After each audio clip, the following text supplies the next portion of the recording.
Hi everyone, it's Monica and welcome back to my channel.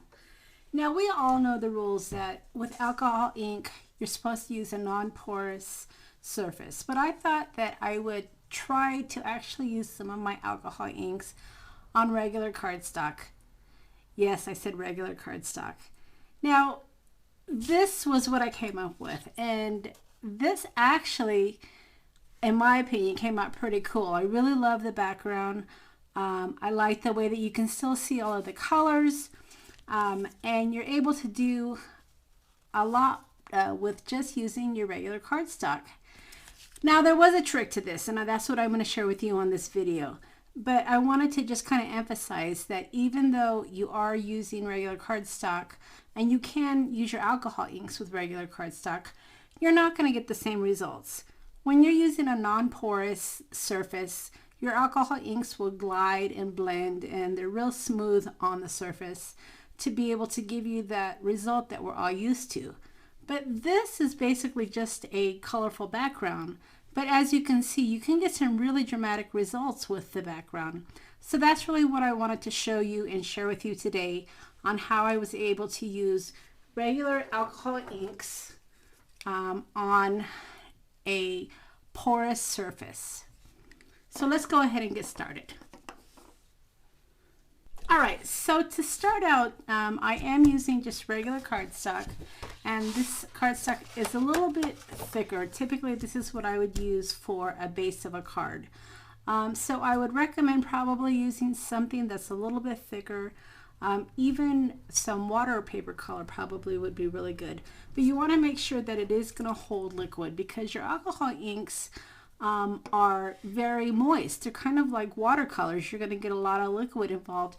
And while we're going to be doing it on a porous surface, which is regular cardstock, it still is going to bleed. So you want to make sure that you have something that's going to be able to hold that liquid. Now, before I got started, what I did is I primed this paper. And when I mean prime, I used some sort of a sealant so that way the ink wouldn't just soak all the way through. And there's a couple things that you can use. When I was playing around and testing it, I tried it with just regular gesso. This is clear gesso. And that gave it a really nice surface. And it had a little bit of texture as well, which was kind of cool.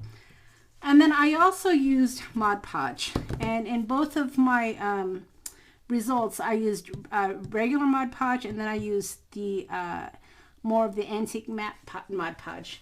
And this is the difference. So I used the antique Mod Podge on this, and as you can see, the background is a little bit more vintage, a little bit more grungy, and that's really what I was going for, so it was really great. And then on this particular one, I used just the regular Mod Podge, and you don't see the antique matte as much.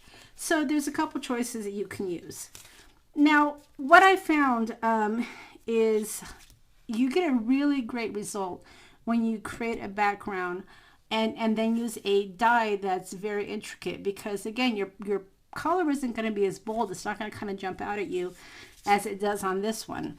I did use my paper as a background, and it did kind of tone it down just a bit, but you're going to see here in a minute, when you do create your background, it is very bold and very busy. So you're going to want to probably either use it as a background, as I did on this one, where it's only showing part of the color, or cut it out so that way it's just not so dramatic.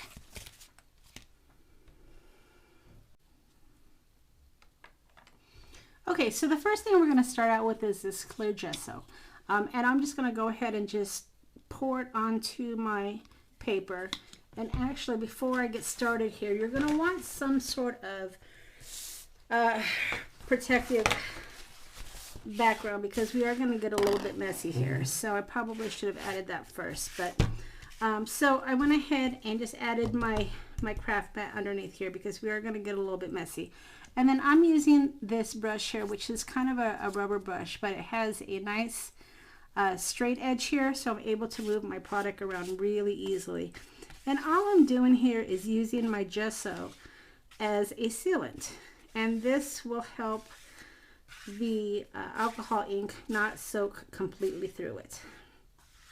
And there's really no special technique to this. Again, I'm just sealing my paper so that way I can use my alcohol inks on it. All right.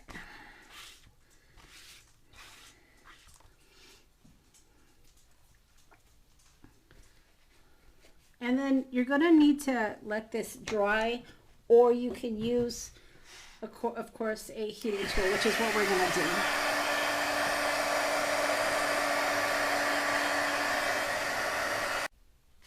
Okay, so it took me a few minutes to dry that gesso, and now I have a nice surface where I can start adding some of my alcohol ink. And with this that I'm using here, this is clear gesso. It has a little bit of texture. I don't know if you're going to be able to see that, but it really has a nice coat, so that way my alcohol ink won't go through. Now, just like all of your other alcohol inks, you're going to want to use some sort of a felt. So I'm going to go ahead and add this in. And in the example that I showed you this really nice owl. But what I'm going to do for this demonstration is I'm going to go ahead and use this die cut. So I'm going to go more towards my blues and my greens for my world. So the colors that I'm going to be using today are the sail blue. I thought I would add a little of the Mixative pearl. And then I'm going to also use stream, and then a couple of green ones, which is lettuce as well as meadow. So I'm going to go ahead and just get started here. Now, the first thing you're going to see, and I'm just going to show you as an example, is if you just dump this right onto your paper, all you're going to do is get a splotch. It's not going to spread like it normally would with your alcohol ink, because it doesn't work with that. But you are going to be able to get a really nice background. Now I am going to go ahead and try to use my blending solution as well, because I want to see how that's going to react. On the first example when I was playing, I didn't use any blending solutions, but I'm going to go ahead and give it a try on these. So let's just go ahead and get started. Now with any of your products, you're never going to know what you can do unless you actually start playing. And that's really what I started doing here. I wanted to see exactly what it would do working on your porous paper. And of course, without using any type of sealant, it just kind of seeps right in. So the sealant really is the key. So I'm going to go ahead and just start adding this. And as you can see, it really is taking it nicely. And it's not seeping through like you would have expected it because of the sealant. So I'm just kind of adding some colors here. And you can even spread it if you wanted to. But I'm going for a more random background. Now if we were to add this right onto the paper, let's see what happens here. Now it is spreading a little bit, but not as you would see it on your porous paper. And I'm going to go ahead and just add some of this and see if I can just kind of move it around. And as I thought, you're going to get these big droplets, so you probably want to do most of your inking off of your felt. We're going to go ahead and correct that, because all we're going for on this is just to create a nice random background with several colors.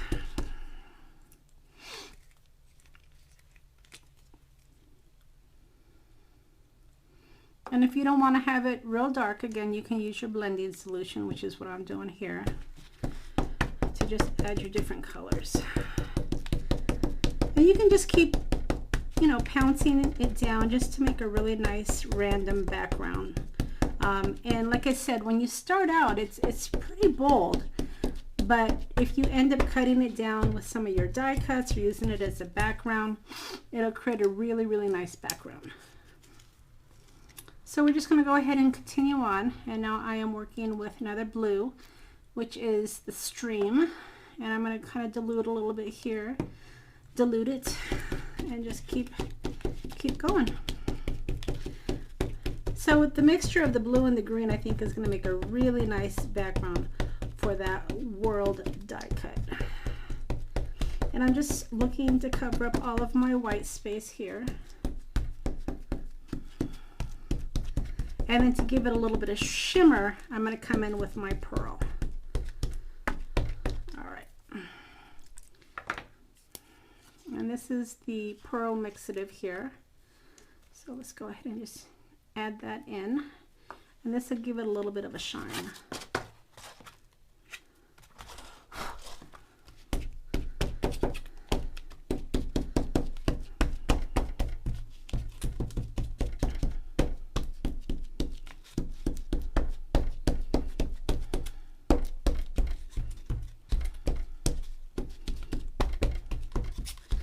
Alright, so here's my background, and as you can see, like I said, it is pretty busy.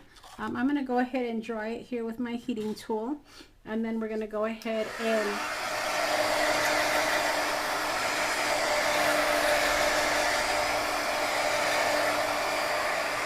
we'll go ahead and cut it after I have it completely dried.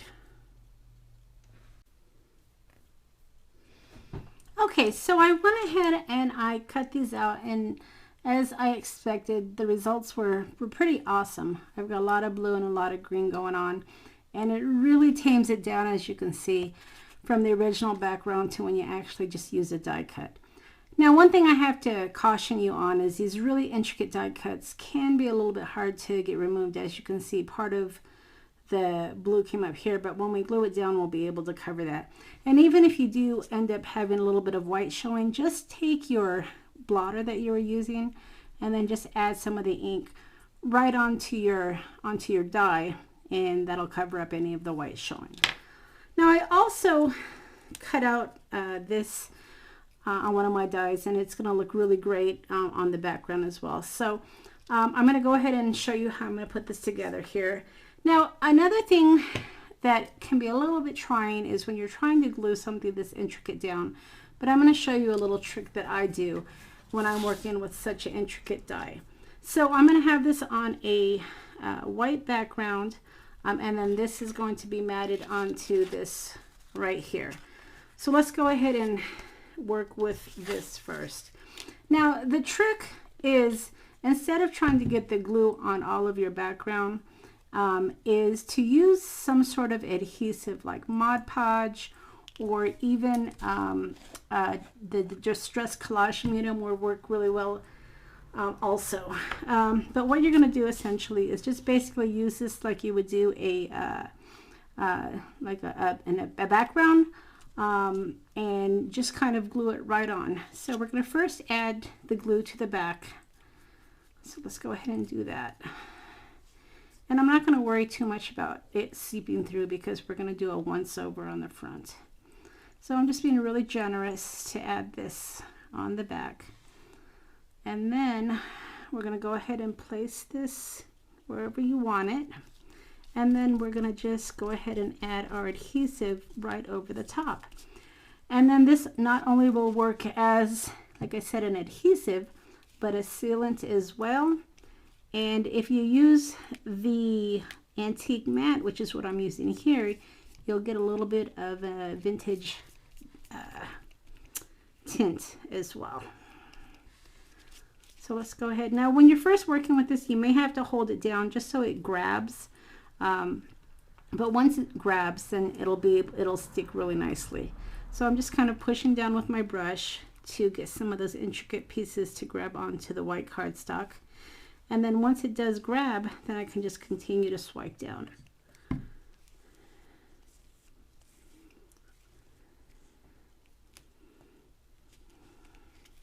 And as you can see, it's not affecting my alcohol ink at all.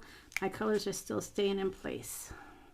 Now I am getting some transfer from my fingers, so that's one thing you might want to be aware of, is you may want to work with clean fingers after you work with your alcohol ink.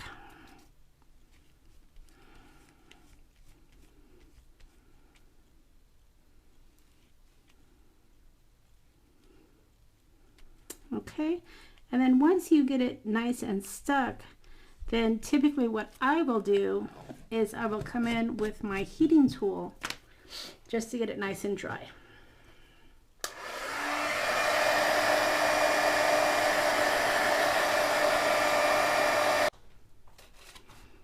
And then once you have the adhesive on, then you just basically get your heating tool out again and dry it.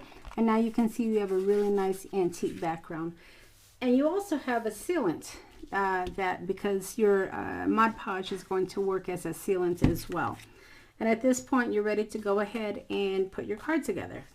Now, I did the same thing for the Explorer. I went ahead and added the Mod Podge on the back, and I was able to stick this down, and then we're going to add it here. But first, I wanted to show you another way to get a little bit more of a dramatic effect. And here we're using our distress tool, and I'm just going to use this against the edges to create a little bit of a rough surface. And then that way we can use our distressed crayon, just give it a little bit of a border. And the black will stand out really nicely against the alcohol inks.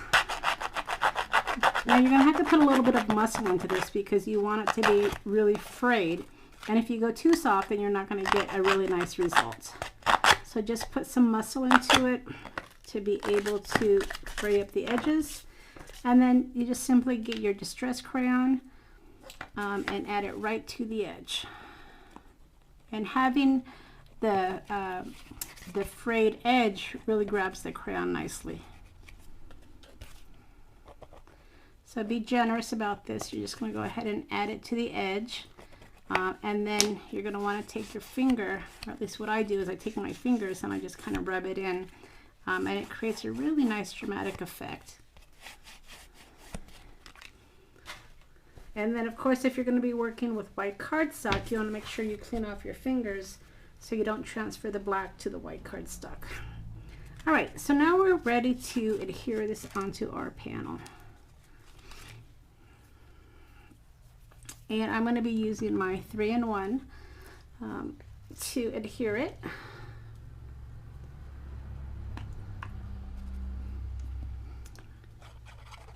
And you're just going to go ahead and add it right to the back of your panel. And stick it down. And it will hold nicely. And you may need to give it a minute to dry because you are working with wet adhesive. So you're going to want to give it a second to dry. And it doesn't take long when you're working with the 3-in-1. It's just a matter of it catching the paper, and then once it's caught the paper, then you're pretty good to go. All right.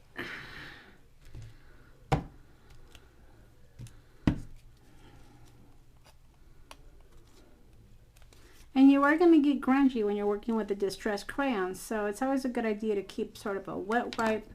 Sometimes I'll use my distress sprayer to spray my fingers, and then I always have a towel handy. All right, so once you have your background in place, then it's just a matter of adding your sentiment.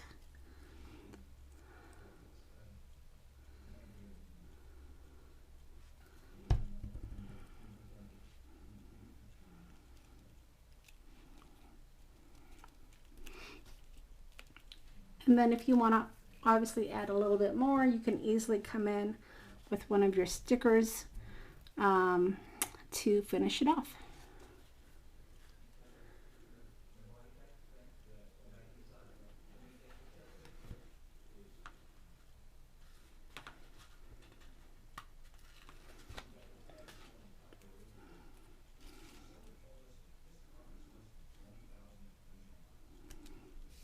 And then here, of course, you just add it to your white cardstock and you're pretty much done.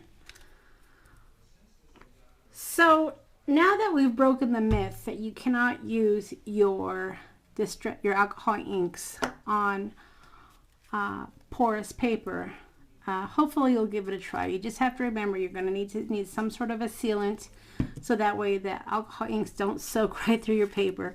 But once you have your sealant, then as you can see, you can easily use alcohol inks on regular paper. So hopefully you've enjoyed my little demonstration here and you'll give it a try.